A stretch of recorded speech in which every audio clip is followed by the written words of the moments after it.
Alright, my viewers and subscribers, a blessed Saturday to you all. Welcome back to the channel. Alright, we have a couple of things to take a look at in this one, my peeps. We see where Brandon King, he was able to get a very good half century. I think it was about 87 to lead the Jamaica Scorpions to victory over the Leeward Islands. Plus we see where Barbados, they were able to secure a crucial victory over the West Indies Cricket Academy. So we're going to be talking about those. Plus we have an update about the Sri Lankan cricketer Gunathilaka. Some shocking news coming out as it relates to what he did to that woman. So we're going to go down into that, my viewers and subscribers. Plus we're going to talk a little bit about some tweets that have been going out about Kieron Pollard getting released and what it would look like to see Kieron Pollard in CSK jersey going bizarre, hitting pure sixes against the Mumbai Indians. So we're going to talk about some of those tweets. All right, just make sure you watch the video until the end.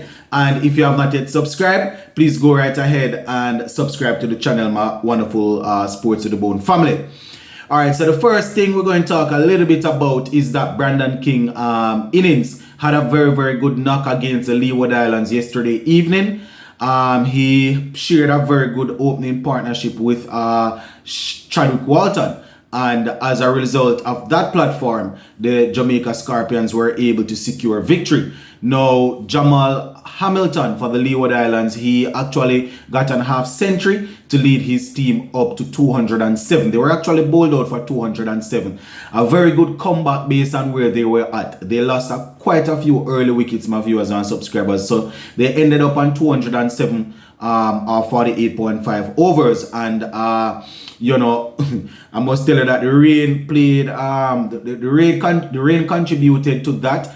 Well, Jamaica Scorpions were well on their way to victory even before the rain, my piece, but they had to reschedule, they had to revise the total that the Jamaica Scorpions had to chase down. Now, before the chase, we had to chase where the bowling is concerned for the Scorpion. Dennis Bulai was excellent again, you know, getting 3 for 46 from his 10 overs. And he basically led the way for us. Now, we had a 102-run partnership between Chadwick Walton and Brandon King. Chadwick Walton ended up getting 41 and Brandon King getting that 87. Now, Captain Ravman Powell had 27 not out. And he actually hit a 6. I think it was a 6 that he hit to finish things off, as we reach 182 for 6 in 36.5 overs as we went to chase that down. It was actually 179 that we wanted to, that we had to make 40 overs, and as I said, we were able to get that quite easily. So, you know, the Leeward Islands, they are still leading the zone, leading Zone B on 14 points, and they are well safe. So that is how that game went, my viewers and subscribers. Now, Jonathan Carter with the ball. Remember, you know, when Jonathan Carter actually made the West Indies team a couple of years ago, he made it as a batsman. He's actually a batsman still, but still does some bowling. So the headline on this one says Jonathan Carter's second list A 5-wicket haul leads Barbados Pride to a crucial 82 run victory over the West Indies Cricket Academy. So, you know, Jonathan Carter once again coming up trumps, my peeps.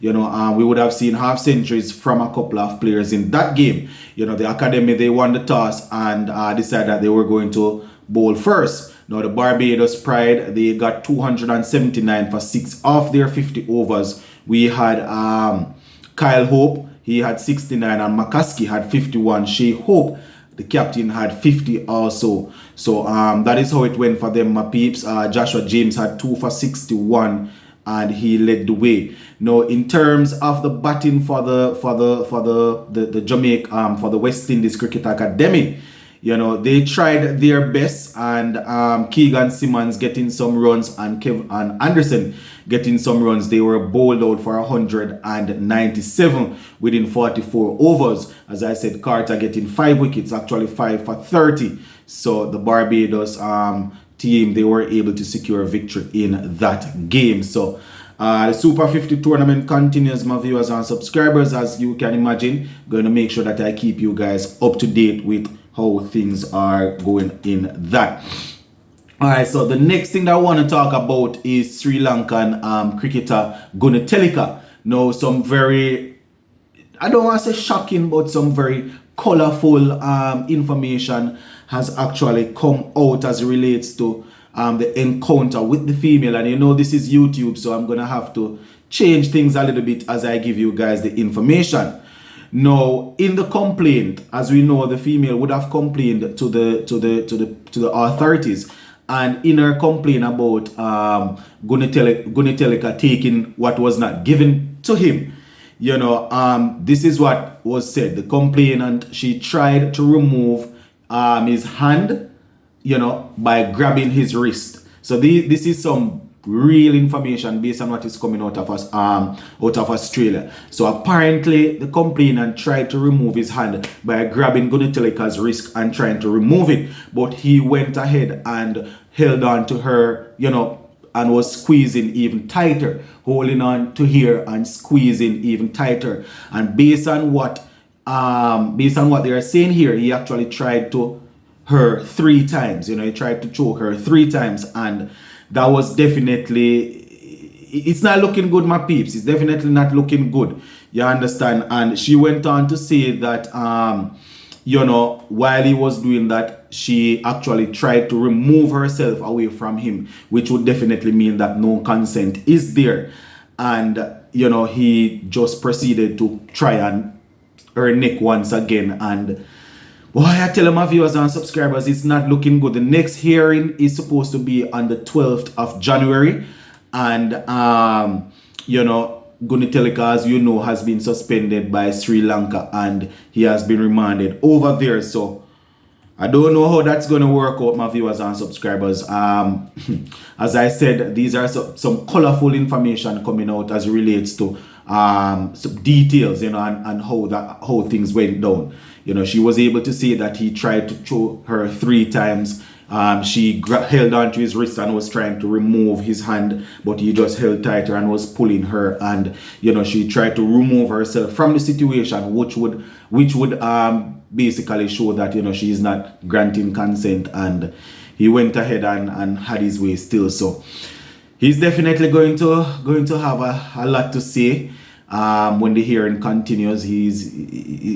It sounds sticky, my peeps. It definitely sounds sticky, you know. All I can say is that I hope the truth will come out. We never know what we don't want to make it, we don't want to seem as if we are victim blaming, but we don't know what the female is saying. We don't know how much of it that is how it went and how much didn't go like that. And we don't know if Gunathilaka is well, if he actually did it and is behaving as if he didn't do it. So all we can say, hopefully the truth will come out. That's all I will say. I am not a detective, I am not a police. So all I can say is hopefully the truth will come out.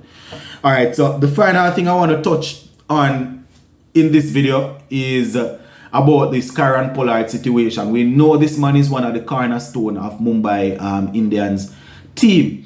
Now, over the last couple of seasons, you know, they haven't had much success where Pollard is concerned. And, you know, I was going through some tweets and I see some people posting and saying, imagine seeing Pollard in CSK uniform, well, CSK gears.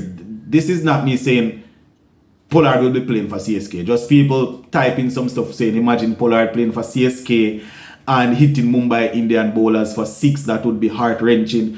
Some people typing and saying, imagine seeing Pollard in a different color gear over there in the IPL. That would be like seeing somebody like, well, you know, when Lionel Messi left Barcelona and is now in PSG's color. Quite a few messages over there, my viewers and subscribers, people tweeting away. But it is all but confirmed that Pollard will be moving on from Mumbai Indians. As I am saying, you know, this is what is being circulated based on, you know, different media outlets. There is nothing outrightly from Mumbai Indians as yet saying that he has been released. That we will get in the next couple of days, the 15th, when they have their when they put out the players that has been released. So yeah, that is it, my viewers and subscribers. Gonna leave this one right here for now, but until later on, let's go and big up on yourselves, and we touch base a little more.